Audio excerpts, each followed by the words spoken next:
All right. I hope my screen is visible and Yes. I am audible to everybody. Yes. Yes. Okay. So, hi everyone. Very good morning to one and all. My name is Lavish Bhatt, and I am a senior manager analytics at Ugam. Now, I've spent the last 1 decade in analytics and machine learning, and I am a musician too. I can play guitar and I sing as often as I can. Now, today, and me and my colleague Arpita will be taking you through this session where we'll be understanding, through a musical journey, how machine learning models are something that are utilizable and efficient, and some of the applications that we see for these algorithms at Ugam. Now, to quickly start this off, let me play a video from my favorite band called Coldplay. The song is called "I Want Something Just Like This." So that's what we are looking for. We are looking for an algorithm that beats everything in the market, and stacked ensembles are the ones. So let's get started.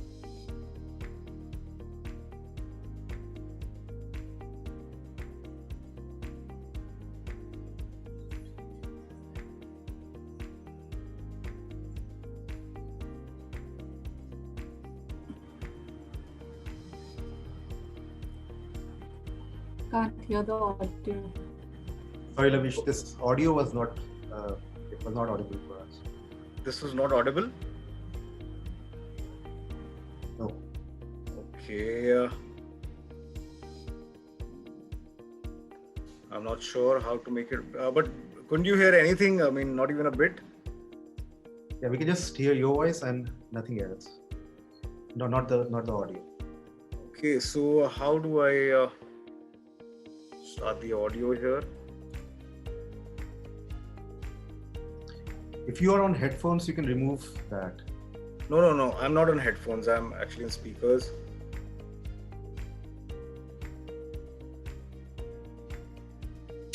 Let's try that again. Okay, let me just share my screen again. Probably I need to change some settings there. Just give me a second.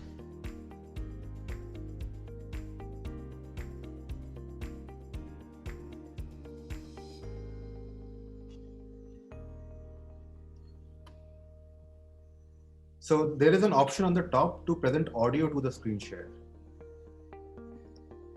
Yes, I just did that. So hopefully now I should be able to play it.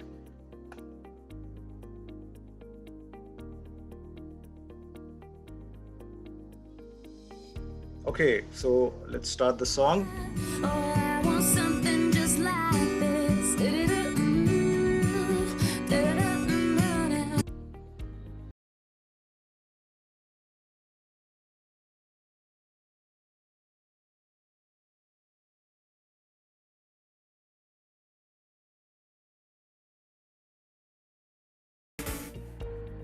All right. So what you heard were essentially two versions of the song. The first one was a completely acoustic guitar-based version, and the second one was actually the one where Coldplay and Chainsmokers collaborated to create the super hit song called just like this.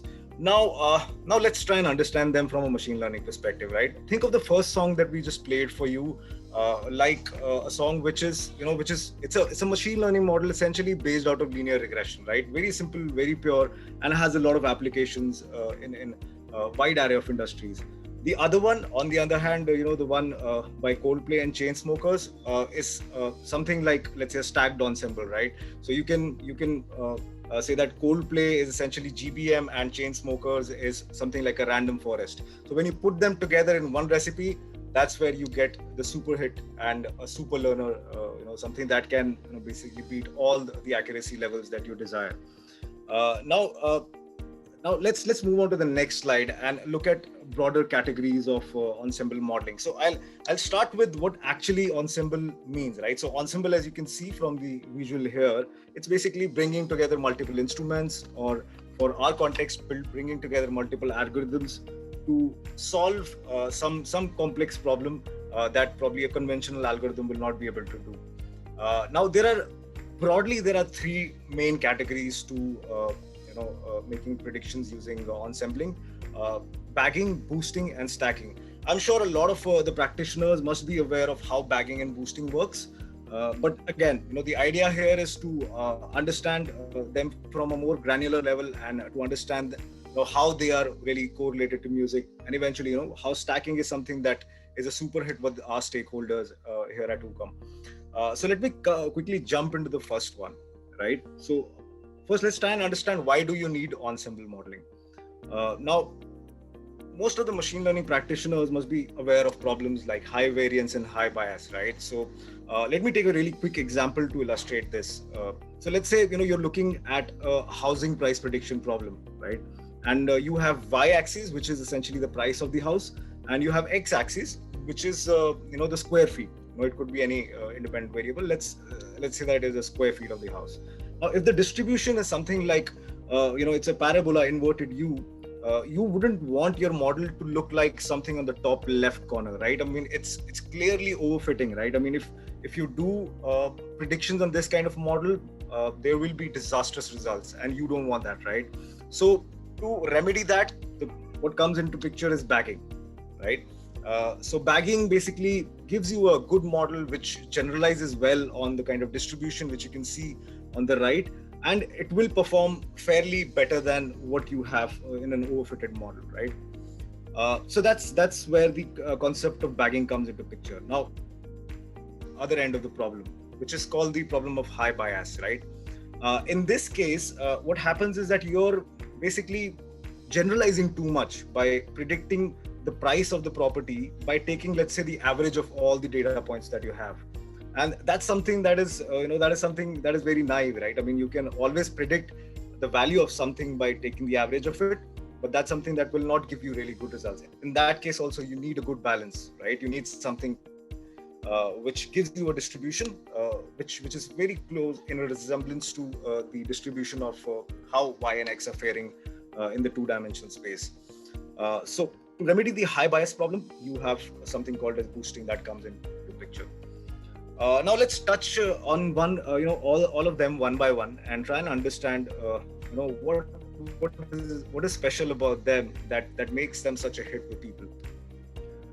Now, a typical case of bagging is random forest, right? So in random forest, as we all know, the algorithm underneath that works is a decision tree.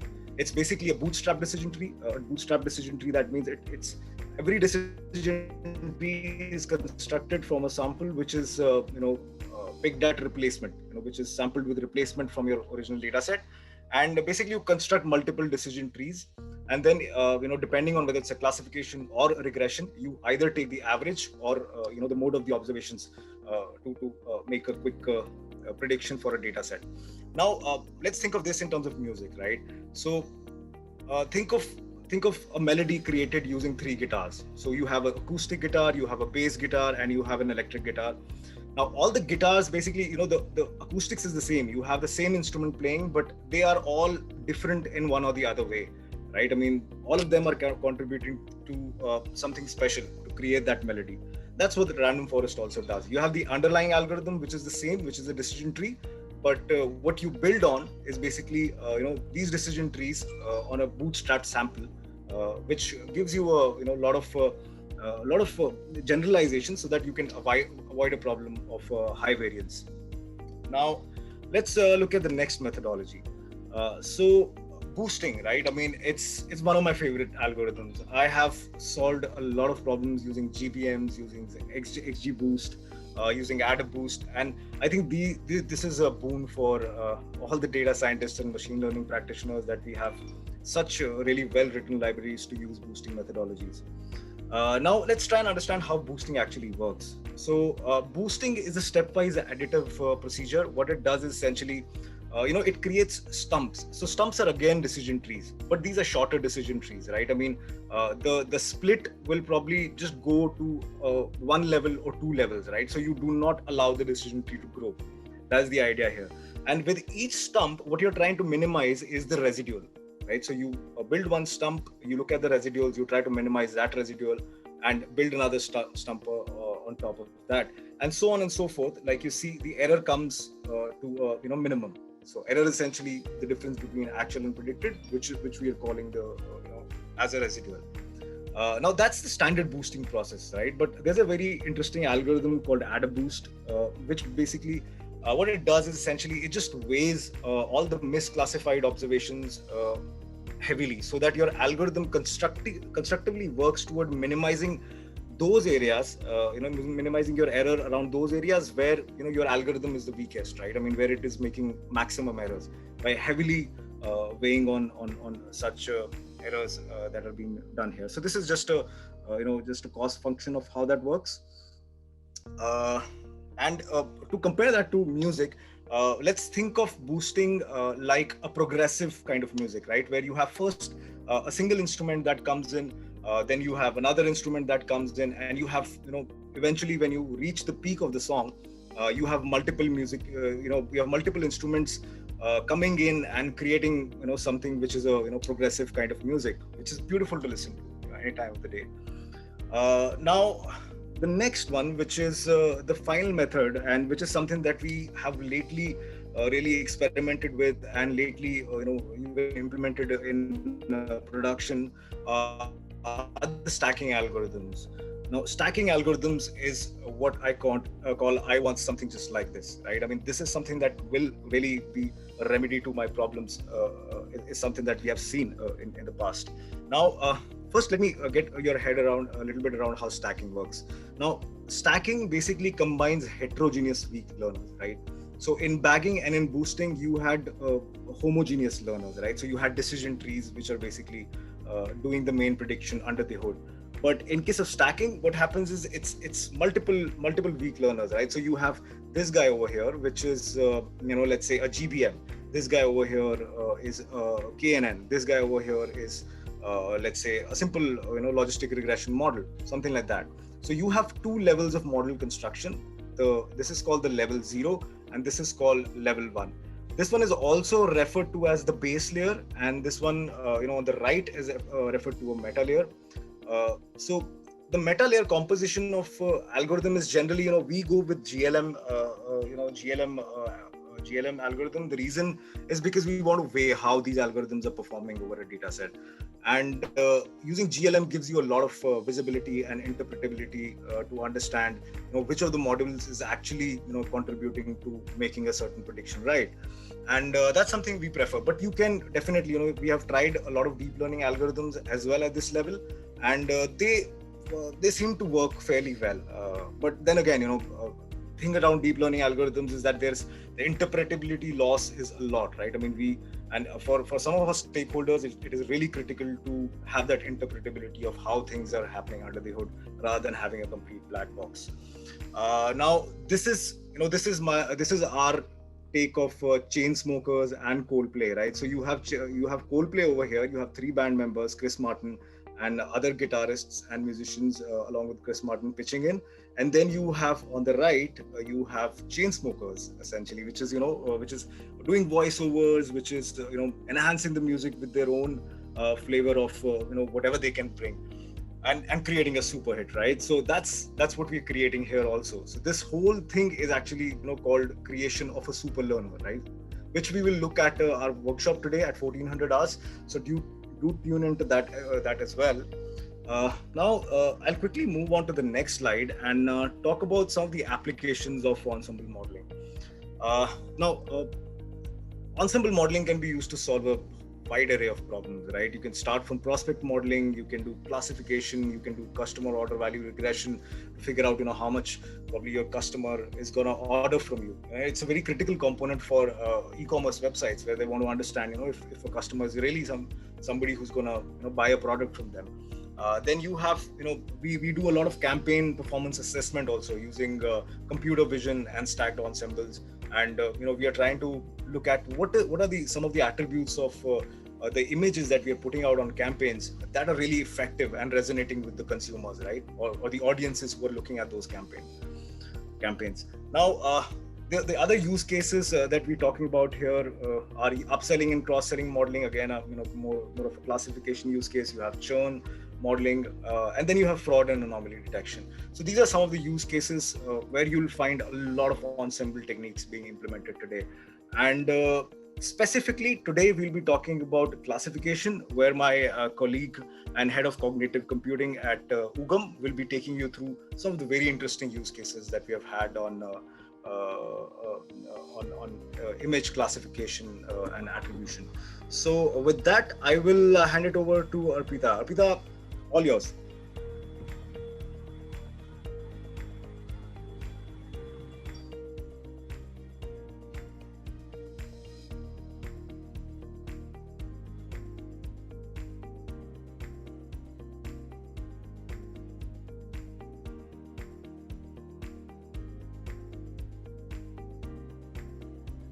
Me?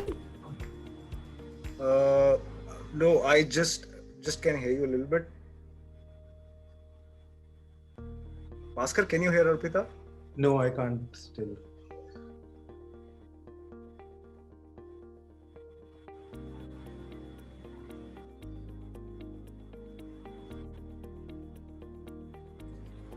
I have shut off my video, hoping that will work a little better. Can you hear me? Yes, we can hear you. Yes. All right. So, thank you, Lovish. Like Lovish said, I will be taking you through a use case where we will be trying to look at how we can use ensemble models on, the use case of image classification. Before that, I'd like to first introduce myself. I'm Arpita Soor. And a little bit of context about the type of work we do at Ugam. So Ugam is a leading next-gen data and analytics company. We serve both the B2B and B2C enterprises. Our analytics and tech-enabled services, as well as our AI and ML capabilities, have been successfully applied across domains, both in retail, in BFSI domains, as well as manufacturing, distribution, and MR. We have several Fortune 500 companies on our roster of clients, and we serve clients across USA, Europe, Asia, and Australia. We are currently, this year, we are celebrating our 20th year. And last year, we were proud to join the Dentsu and Merkle group of companies. Our employee base is 2,000 plus strong. We are a growing company, and we are always looking to hire, smart, bright, talented people who are interested in this space of AI and ML. I myself head the cognitive computing system at Ugam. My team is primarily responsible for building and developing also artificial intelligence and machine learning capabilities. We work on a wide array of business problems, and we build predictive models using machine learning or using AI techniques there might be natural language generation or natural language processing, computer vision. We've gone into video analytics and so on, right? So today's use case that I'm going to be talking about deals with computer vision.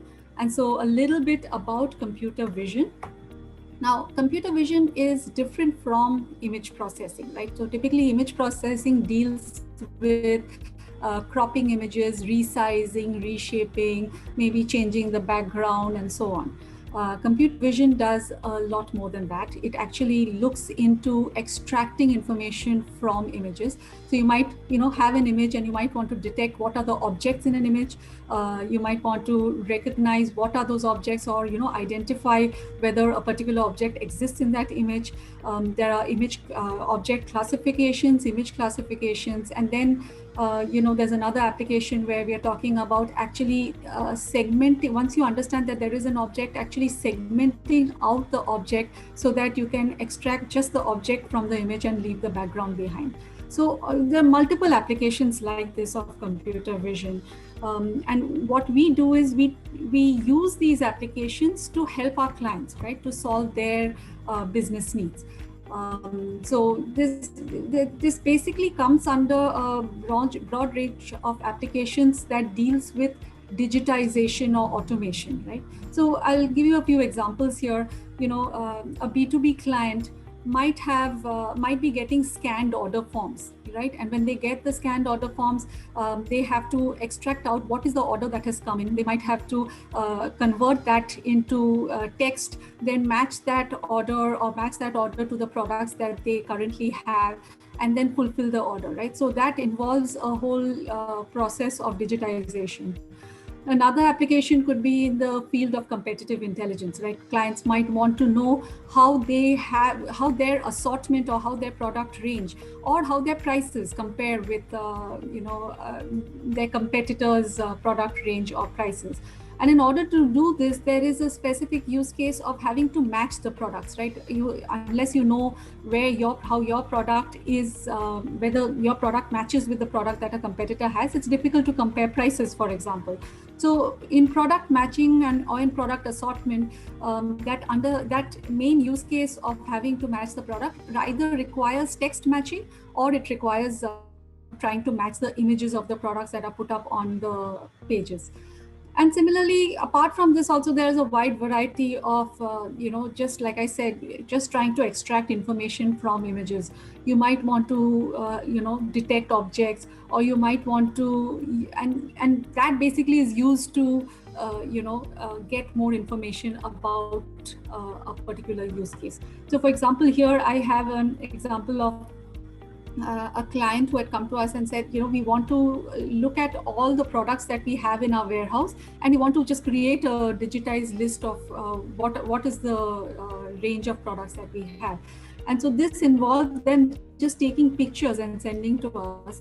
We had to take those pictures, detect where the text is of the labels, what are the labels. Those labels, we had to extract the text and then therefore extract all the information. And this is what I'm talking about when I'm talking about digitization, right?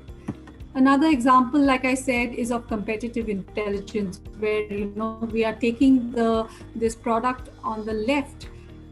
We are taking this product on the left and trying to match it to the competitor products, and our algorithms have what are the types of products that closely match this. Now, typically in fashion related products, using text or using the product descriptions, it is difficult to try to match two different product descriptions. So images are much more useful when it comes to trying to match products. Another example, like I said, is of just looking at, so this is a retail shelf, for example, a shop shelf, and we're trying to look at what are the products in stock, right? So once we have an image like this, we might use object detection to try to pick up what are the products that are currently in stock. We also had a case where a client came to us and said, I'm going to send you these images, but I want to know what are the promotions that are being offered. So we have to actually read the price labels or the under each of these products. So these in which computer vision is applied in to solve the business problems. Now, this particular case study that I'm going to be talking about refers to how computer vision is used for classification, right? So no, don't worry, I'm not trying to sell you a shirt.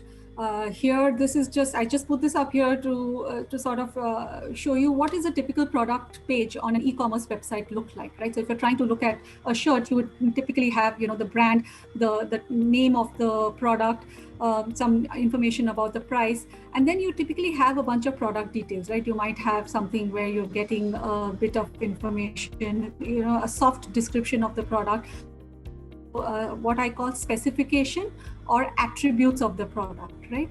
You might want to know the size and so on. So these things which are sort of highlighted here, the color, the size, the fit, the material, all of these are what is called attribution.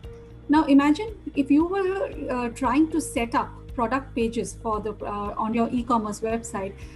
You can imagine trying to do this for a few products, right? Trying to understand what are the attributes, what is the description that you should write. But if you think about it, e-commerce retailers typically have millions of products that they have to put online, and in order to do this at scale, they come to us for help with automating this process, right? So typically setting up a product page like this would require 3 main steps from our end. where we first do attribution, which is extract out all the specifications of each product. We would then use those attributes as well as softer style and descriptions to write a description about the product. That is called content writing. And then of course there's a last step of quality check, or checking for style and language and whatever the retailer's requirements are, right? Now, what we have done is these first two steps, because of the scale of the problem that we're dealing with, we have automated this using deep learning algorithms. I'm going to be focusing a lot on how we go about attribution in this particular problem. Now, the main challenge with attribution is that it requires us to, figure out what are these attributes from various sources of data. Now, data might be coming from supplier specs sheets or some descriptions that the retailer themselves gives. Test that text description and try to get out recognize what product specifications or product attributes from that description and extract those. The other way of trying to get at this is, we might be given package label images. So these are scanned and sent to us. And from those images, we need to now read out and extract out what are certain specifications of the product. Now, often what happens is this is extremely difficult to actually do it on a manual basis, right? If you had to do it at scale, we basically use OCR to extract the text and then try to understand what is the text saying and trying to extract the attributes from the text. And lastly, and this is the one that we'll be going into more detail, there are times where some retailers just send us, the product image itself, right? And when you're talking about a particular product image, you actually have to look at the product image and then try to understand things like, is this a round-necked T-shirt? Does it have long sleeves? What is the color? And so on. And our writers actually have to go through these images and try to figure out what it is, what are the attributes of the product. Now, as you can imagine, this is just not possible manually. So we have used computer vision models that are then trained to classify each product according to their pattern, their color, the attributes like, long sleeve, short sleeve, what is the neck of the product, what is the closure, is it a button product, is there a closure at all or not, and so on. In order to do this, the computer vision models that we use, these are pre-trained models that have been, that are available and they're open source. A competition was held, and in fact, I think it's still open. It's called an ImageNet competition, in which, a data set of more than 1 million images was made available, along with the challenge to build classification models on those images. Now, those images, like I said, there are 1 million plus images. They are actually classified into 1,000 plus classes, right? So a lot of the global community has used this database to create many open source computer vision models, and most of them give pretty high levels of accuracy because they are trained on such a big data set of images. Now, what we do is we use transfer learning to basically we use transfer learning on these models to basically leverage the stored knowledge that is there. So a little note on transfer learning. Typically machine learning, erstwhile machine learning models, we would have a data set, you would build a model on the data set, and you would once you build a model, and if a new data set or a new application comes along, even if it is similar, you would have to train another model on that new data set, right? But in transfer learning, what we can do is we can actually leverage the stored knowledge in a particular model. And if that model, so for example, if this model has been built on a very large sample of data, the next time I'm trying to contextualize this model to my use case, I now need a much smaller database to train just the last bit of the model. So that is what is transfer learning. Typically, like I've just shown an Inception V3 model here. It's a convolutional neural net model. Most of these models are CNN models, and they vary mainly based on the number of layers or the depth of the model or the width of the model. They might vary also in terms of the factor sets that are taken at each stage of the model. So this is basically just a type of architecture that has been created. Now, what we do in transfer learning is we sort of replace this last layer, which is the last classification layer of the model. We replace it with our own data set.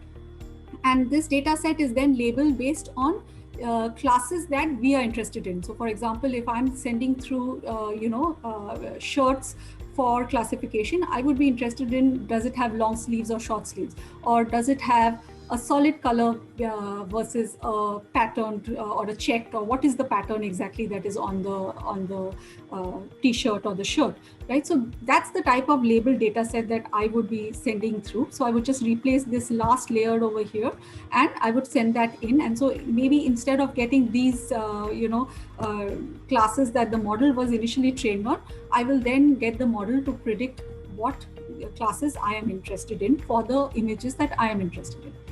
So in this particular case, what we did was we were working with a category of men's tops, and we took 2,000 labeled images of men's tops, and we ran a number of these ImageNet models. So like I said, there are many ImageNet models that are available open source, and we tried a few of them. We found that we were able to get pretty good accuracy on some of the attributes.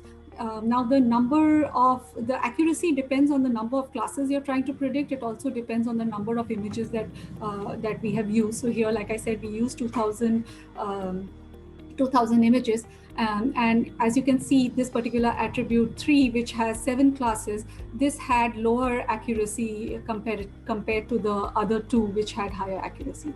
But what was actually challenging more than anything else was that the different models worked well in different attributes, right? So if I'm trying to predict this, I would want to use this model. If I'm trying to predict this, I might want to use model 1. And this is where we were sort of, we didn't want to let go of the predictive power of any of these models. Like model 3 works very well on attribute 1, whereas if I had to pick for attribute 2, I would want to use model 1, and so on. So how do we then now harness the power of all the 3 models to increase the accuracy of our prediction, right? Now, this is where the stacked ensemble model idea came to us, where, these are the 3 types of models over here that I was just talking about, like the model 1, model 2, and model 3. And what we did was, after we trained these 3 models using transfer learning, we took the output of those models and we then sent them into a stacked ensemble model, right? And all these 3 outputs then were used to build a classification model that was based on the output of those. Now, this is the results that we got over here. And as you can see, there was a significant lift. Now, I know that the accuracy here was already relatively high, but we were still able to increase it even further. And what this means for us is that, as you can imagine, these attributes that the model is predicting, the more accurate they are, the less amount of human validation would be required in terms of, in terms of our writers having to then check what is, whether it is correct or not, right? So the entire accuracy of the model results in a productivity, right? So the increase in accuracy, or the lift that we got using this ensemble model ended up leading to a productivity benefit of more than 2,000 hours on an annual basis for that particular client. As you can imagine, this multiplied across multiple applications and multiple clients would be extremely helpful. So this is the learning that we got. We hadn't initially thought about the idea of using ensemble models, but it can be very powerful if you have a situation where you have multiple models, and each model is sort of useful in predicting different things. So you want to, models have different powers in different ways, and what you want to do is to be able to harness the entire set of models to be able to get the best prediction for your particular use case. Now, so that's all from my side. I'm going to hand it back to Lovish to talk about, just overall what are the learnings that we have got. Over to you, Lovish. Thanks, Arpita. Thank you so much. So can we look at the practical learnings, Arpita? All right. So see, ensemble learning techniques, especially stacking ensembles, are something which are difficult to tune, difficult to train, and require a lot of expertise, right? So you have to balance this trade-off. You have to look at what is the actual expectation from the engagement that you have with your stakeholders. Is it something like you need highly accurate models, and you've already reached an accuracy level of 90, 89, 90%, but still they're pushing you to achieve a few more percentage points so that it solves a wider business problem, right? So in that case, stacked ensembles could be a good option to use. Now, it helps you bring down false positives and false negatives, since you're improving on the accuracy, precision, and recall. These are, as I already told you, they are difficult to implement, right? So you need somebody who has this knowledge and skill set of understanding them and then putting them into that mixture so that they give you a good result. Now, when they are not a good option, right? The first thing is when interpretability is a high priority for you. In that case, for example, let's say a market attribution kind of a study, right? Where you're trying to attribute, let's say, if you're trying to attribute the sales from a given campaign, you want to know what are the channels where you should dedicate your more effort. So in that case, it is a no-no. If you need a quick turnaround time, then it's something that you should think about, because it will take you time to train and tune these models. And then, if your model requires more resources, and it can be really compute intensive, if you're building some really heavy models on huge training data sets. Next slide, Arpita. Can I have the next slide? Yep. Yes. So if you eventually want to create these algorithmic hits, I would request you to join us in about 1.5 hours from now on our workshop today that we'll be doing on stacked ensembles. With that, I'll close our proceedings here, and I think we have some questions, Arpita. I think. Okay, so there are a few questions, Arpita. Would you like to take them? They are more or less oriented towards the computer vision part that you had taken up. So the first question actually talks about a feature vector consists of multiple attributes. Can these attributes themselves be vectors? So they have to be scalar values over a single dimension. By Vikram Sankhala. Right. So can you hear me? In a case when you're using computer vision models, what we did was we went up all the way to the to use the feature vector itself directly into a classification model was difficult. What we did was we used the model to actually classify. So each model was used to classify into a particular category. And then that classification or the confidence in that classification, that confidence score was then sent to a classification model. And that was the stacked ensemble. The ensemble was built on the confidence score for each of the classes, if that makes sense.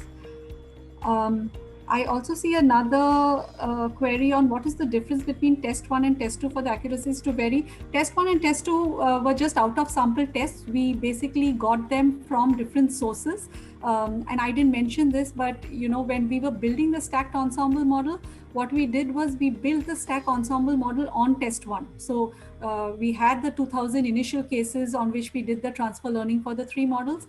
And then we used its predictions on the out of sample test 1 that sample, we built a classification stacked ensemble model on, and then that was sort of leveraged on test 2.